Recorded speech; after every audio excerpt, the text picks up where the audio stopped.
Bonjour à toutes et à tous et bon livre. Dans cette période de rentrée scolaire, tout le monde est bien conscient que la lecture c'est important pour faire une bonne scolarité. Mais plus que ça, par exemple, Montesquieu, dans ses pensées de 1891, il a souligné « L'étude a été pour moi le souverain remède contre les dégoûts, n'ayant eu de chagrin qu'une heure de lecture ne m'est ôtée. » Donc on va lutter contre le chagrin, on va faire une rentrée dans la bonne humeur, alors avec des passionnés de livres qui vont vous faire partager leur bonne lecture. Alors nous commençons avec Monico Demignac, qui est auteure et conteuse, et qui fait le lien entre la France et cette Afrique que nous aimons tellement, et qui va nous parler du Petit Prince de... Et l'émission Radio Marmite. Ah oui, qui fait aussi l'édition Radio Marmite, qui est très réputée, et qui va nous parler du Petit Prince, un monument, le Petit Prince. Ah oui, c'est une grosse responsabilité. Donc en fait, on peut le lire ou le relire pour sa fraîcheur. Parce que l'on soit enfant ou adulte, il y a des réflexions sur la vie, c'est toujours d'actualité. On parle d'amour, de fidélité, de la nature, des travers des hommes, et ce petit bonhomme qui nous fait bien réfléchir. Et les grandes personnes, ils trouvent qu'elles sont compliquées et qu'elles mélangent tout et qu'elles ne comprennent rien, en gros. Et lui, il est branché sur sa fleur unique au monde.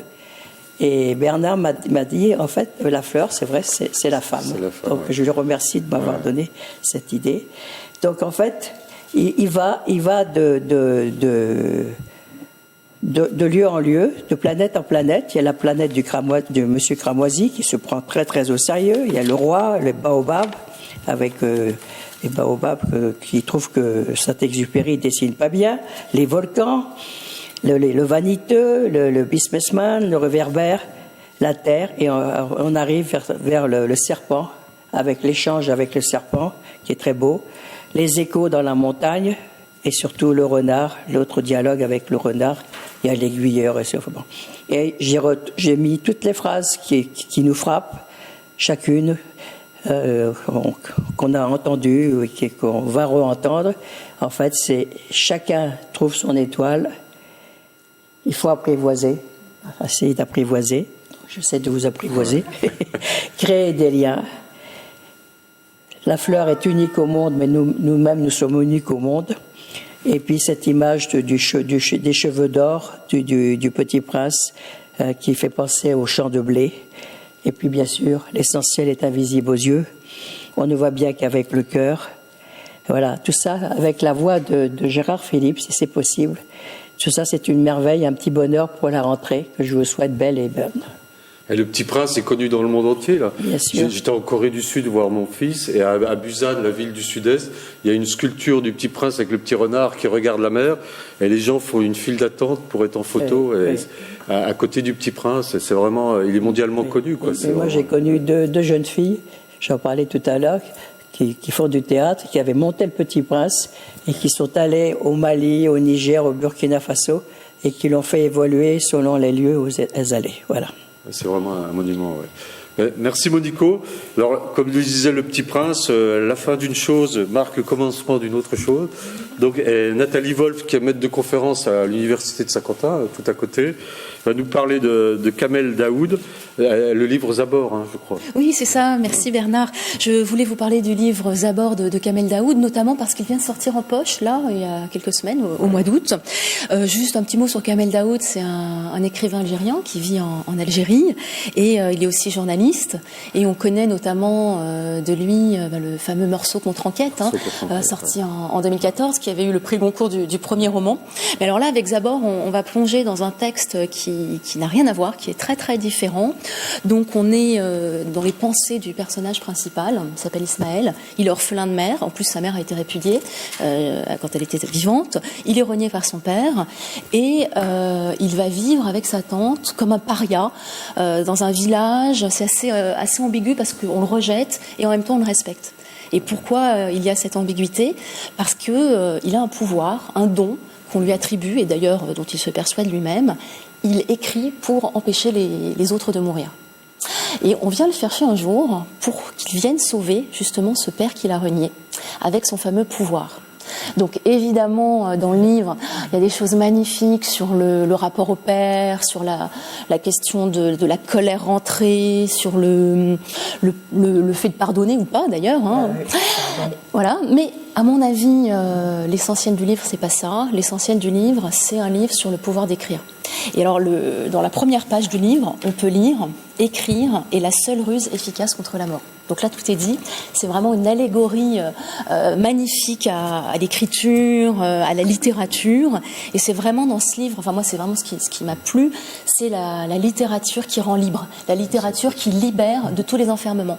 On est dans un petit village en Algérie qui est complètement enserré entre le désert et la montagne. Et il y a aussi l'enfermement religieux, l'obscurantisme religieux. Et donc dans ce livre, Ismaël, qui en fait est surnommé Zabor, Zabor ça veut dire les psaumes en arabe, lui, il voit le texte comme quelque chose qui sert à interroger. À l'inverse de ce que les récitateurs du livre sacré, c'est comme ça qu'ils les appellent, font, c'est-à-dire que eux, les obscurantistes, se servent du texte comme un prétexte pour enfermer, un prétexte pour éviter de se questionner, et notamment pour enfermer les femmes. Et il y a la place des femmes dans le livre, en filigrane, la place du corps aussi, c'est très très important. Et ce que je trouve très réussi moi dans ce livre, c'est qu'en permanence, il y a l'écriture et le corps. L'écriture et le corps sont indissociables. Il y a vraiment quelque chose de charnel, et l'écriture même est charnelle. Elle est somptueuse. Et alors, quand même, c'est ce qui est fort, c'est que Kamel Daoud, il a écrit ce livre dans sa langue, qui n'est pas sa langue maternelle, le français, et en plus, il est autodidacte dans l'apprentissage du français. Donc vraiment, c'est une langue magnifique, musicale. Il fait vivre les villages, on a l'impression d'y être. Ah oui, tout à fait. Les villages d'Algérie. Vous donnez envie de le lire. Il est très coté comme journaliste aussi. Hein. C'est une référence. Très coté comme journaliste, il est. Il fait des chroniques au point, notamment. Alors d'abord en Algérie, ses chroniques sont très suivies. Il écrit dans le quotidien le quotidien d'Oran, pardon. Et chaque semaine, il a sa chronique dans le Point. C'est bien. Hein, il y a un regard sur le monde et la société. Hein. Merci Nathalie.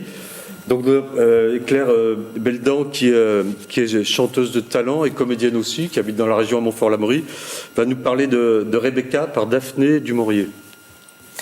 Voilà, quand on lit Rebecca, on n'est pas très étonné que Hitchcock en ait fait un film. Daphné du Maurier a inspiré Hitchcock avec 3 de ses romans, L'Auberge de la Jamaïque, Rebecca et très connu, Les Oiseaux. Alors Rebecca, c'est le film Les Oiseaux, oui, c'est Daphné du Maurier qui a écrit le roman. C'était en 1963. Rebecca, c'est l'histoire d'une jeune femme qui est dame de compagnie pour une femme difficile, acariâtre. Et donc, elles partent en voyage à Monte-Carlo dans un hôtel. Et dans cet hôtel, il y a un homme qui séjourne également. C'est un homme qui est veuf, qui est riche, qui est célèbre et qui est aussi un peu mystérieux. Madame Van Hooper, celle qui embauche la dame de compagnie, tombe malade, elle a une mauvaise grippe, elle doit rester couchée. Et Monsieur de Winter invite la jeune femme à faire des promenades, il l'invite à déjeuner. Et au bout de quelques jours, il lui propose de l'épouser. Elle accepte. Ils partent en voyage de noces en Italie. Et puis ensuite, ils prennent le chemin de Manderley. Manderley, c'est le domaine, en Cornouailles, le domaine de Monsieur de Winter. Et là, les choses commencent à se compliquer. Rebecca, l'ex-épouse de Monsieur de Winter, bien que morte, est très présente. Elle a laissé une empreinte très forte dans le domaine, auprès des personnes qui travaillent dans le domaine également. Et la jeune épouse a beaucoup de mal à trouver sa place. Elle se sent pas bien et elle se sent de moins en moins bien. Elle comprend que son mari lui cache des choses et de toute évidence, il y a eu un événement, elle ne sait pas lequel, mais il s'est passé quelque chose de malsain, quelque chose de très très pesant. Et donc, on avance dans le livre, le suspense est grandissant.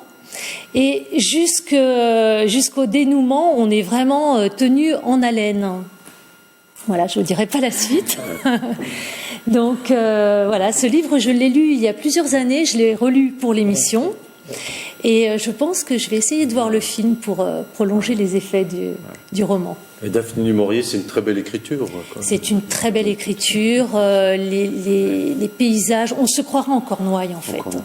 Il y a vraiment l'atmosphère qui est présente. C'est très très beau. Des hauts, le vent aussi, c'est quelque chose aussi. Moi, je peux le relire et relire et relire. Chaque fois, on trouve quelque chose de nouveau. Oui. Donc, merci voilà. Claire. Alors pour terminer cette édition, je voudrais vous parler de Patrice Franceschi, qui va venir au Salon du Livre d'Elancourt, à la 3e édition du Salon du Livre, organisée par les Amis du Passé d'Elancourt, avec l'aide d'Elancourt et l'Agglo de Saint-Quentin-du-Vite. Et Patrice Franceschi, c'est pas n'importe qui, hein, il sera là le dimanche 24 novembre à Elancourt, faut pas le manquer. Et le samedi soir, il y aura 2 films au Ciné Sept-Mars. Patrice Franceschi, c'est qui ? Donc il est explorateur, marin, aviateur. Enfin, il a fait 2 fois le tour du monde avec son 3 mâts la boudeuse. Il a fait le tour du monde en ULM, c'est quelque chose de fou. Il est prix Goncourt de la Nouvelle 2015 avec première personne du singulier. Il a aussi, il est énormément de. Ah oui, il est écrivain de marine. Il fait énormément de choses.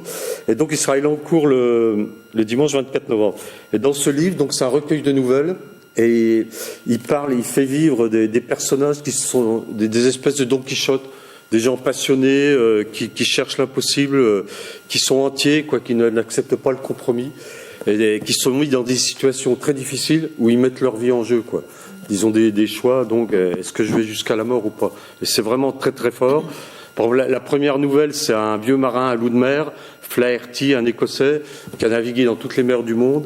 Et sur son grand navire, un 3 mâts, et un jour, il lui arrive une tempête terrible. Le mât tombe dans l'eau et il faut couper tout, sinon. Mais il y a un gars qui est sur le mât encore. Donc, si on coupe, le gars va mourir. Alors, il se pose la question, est-ce qu'on tue une vie pour en sauver 40, Et lui, il doit prendre la décision.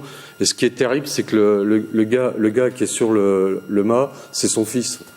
Alors, c'est vraiment quelque chose comme ça. Alors, c'est terrible, Et les autres histoires, on a affaire à des résistants, 2 résistants qui doivent faire le choix entre la vie et la mort, sacrifier leur vie pour la cause. Et on a aussi un sous-lieutenant français pendant la débâcle de 40 qui a ordre de retarder les Allemands pendant une journée. Et il se retrouve tout seul et il se tient sur le poème de Victor Hugo. Si l'on n'est plus que 1000, eh bien j'en suis. Si même ils n'en sont plus que 100, je brave encore Scylla. S'il en demeure 10, je serai le 10e. Et s'il n'en reste qu'un, je serai celui-là. Ça porte toute la nouvelle. C'est fantastique, ça à ne pas manquer.